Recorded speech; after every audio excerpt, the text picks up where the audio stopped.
So I just finished most of the trilogy of the debates between William Lane Craig and Lawrence Krauss. Now I say most because I didn't completely finish. I left like 10 minutes off each one, maybe. Something like that.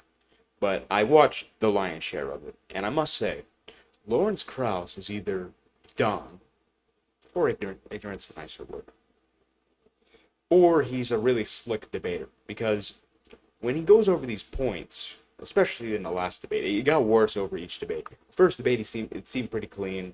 The next one, the third one, wow. The third one, he was going in there like a slippery little fish, flip flopping all over the place, being hard to catch. A weasel, debate weasel. Made videos about debate weasels. They're very annoying to debate because it's like boxers who put concrete in their gloves. They're not really good boxers, but they seemingly get good results. So let's see. What I have some points here. What I'm gonna go over. So ignorance about Jesus. For now, Lawrence Krauss. I'll quickly go over it. Lawrence Krauss is a super nerd. Is Lawrence Krauss smarter than me? No. Does he know more about astrophysics than me? Maybe. Maybe I'll give him that one. With that being said, he's a super nerd. So in any case, we're gonna look at this list. Ignorance about Jesus. He knows absolutely nothing about the historical literature. That makes me sound smart. Literature on Jesus.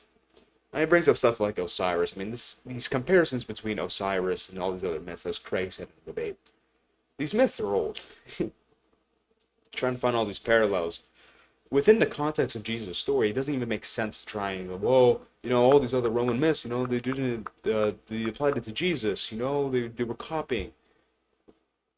First century Jews were copying Roman myths. All right, bro. In any case, this stuff about Cyrus, but that's just you know, side point. He also strawmanned Craig in this segment. I remember he said that, and I just have straight bullet points here, so I'm trying to remember the debate as I go on. He said, because historians because historians accept the resurrection, therefore the resurrection is.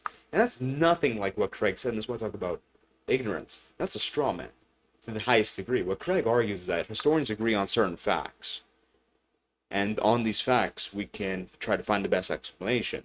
And he argues that the best explanation is that God raised Jesus from the dead. That's very different from saying, well, the historians accept the resurrection. Because, I mean, if that was true, or scholars, whatever word you want to use, if that was true, then why aren't all scholars Christian? If they all believe in the resurrection, then it would all be Christian, right? Why are there atheist scholars? Why are there? I mean, it doesn't even make any sense. It's a straw man. It reduces down the point a lot. And then it talks about when he talks about how far the dating is, he says like, oh well, I'm gonna make a point here. So he talks about, oh well, 50 to 100 years after. Not true. Not true at all. I mean, even if you take the Gospels, which isn't even the earliest source, that's not even 50 years. You're looking at more like 30 to 40, something like that. And even then, I mean, there's the Creed from 1 Corinthians 15, which has been dated even by atheist scholars to be within 5 years, 1 to 3 years after Jesus' crucifixion. And then, funnily enough, he says, okay, well, the oral traditions, because Craig makes the point, it's like, oh, Krauss was like 5 years after.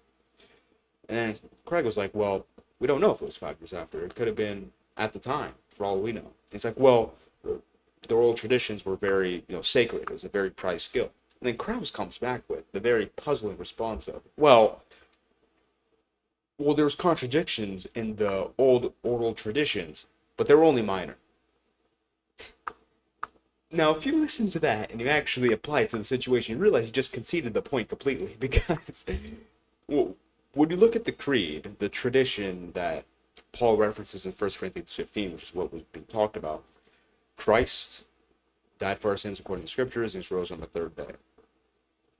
He appeared to Peter, Cephas, James, this, that, and the third, right? It would be a major contradiction to say that, well, the tradition got messed up and Jesus didn't actually rise from the dead. He wasn't actually buried and raised. No, it didn't happen. That wouldn't be a minor contradiction. That would be a major contradiction. A minor contradiction would be like, well, something like he appeared to Cephas, maybe actually appeared to Bartholomew. Who knows?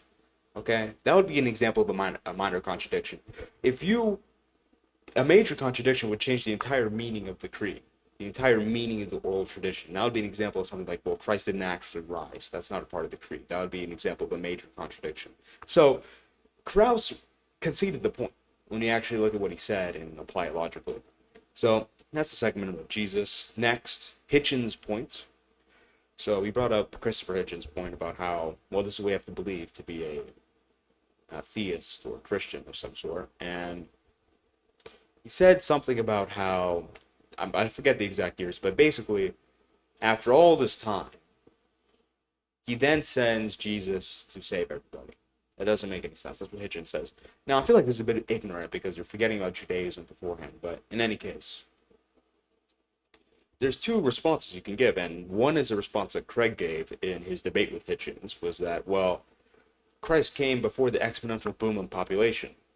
So that would be a satisfactory explanation. Or, as uncommonly known, there was a panel before that debate with Craig and Hitchens conceded the point where it was like, well, where a theist told him, I forgot who, it was like, well, what if there's another so-and-so time that humanity exists? It would be at the halfway point. So it would be good timing then, wouldn't it?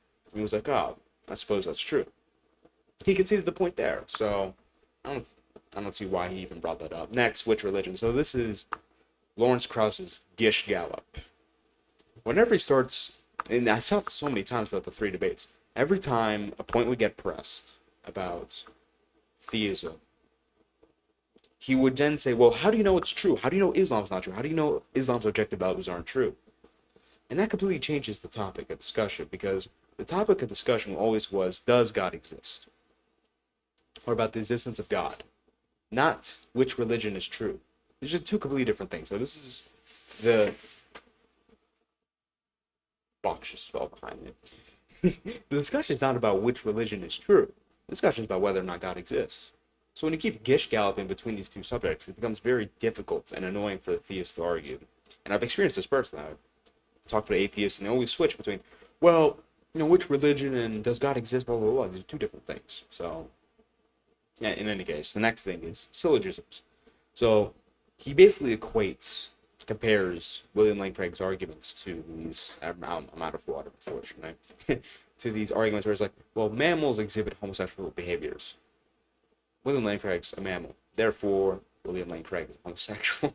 And these syllogisms just aren't analogous to William Lane Craig's arguments at all.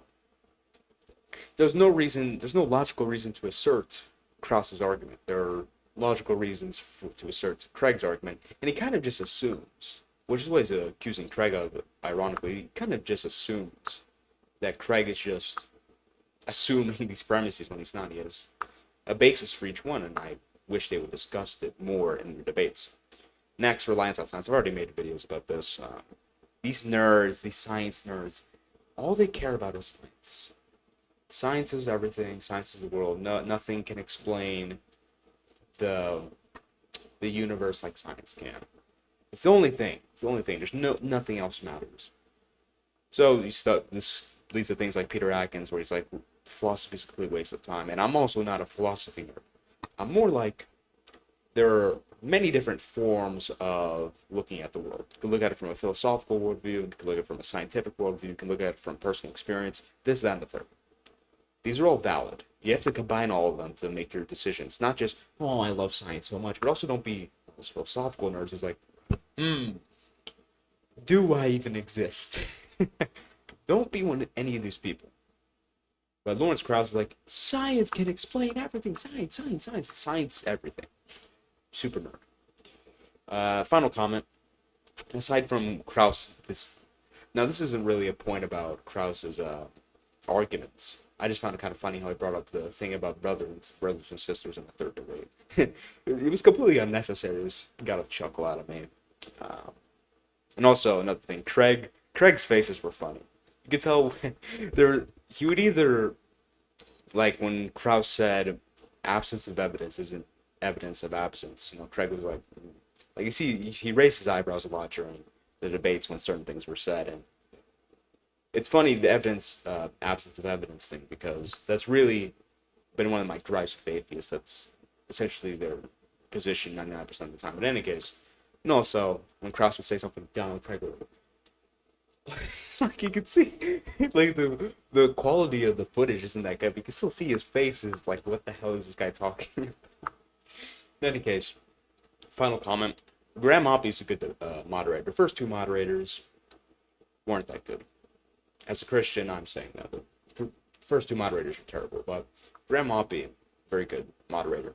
Let them duke it out. So this video is long enough. Lawrence Krauss, either ignorant or a slippery, slick, greasy debater.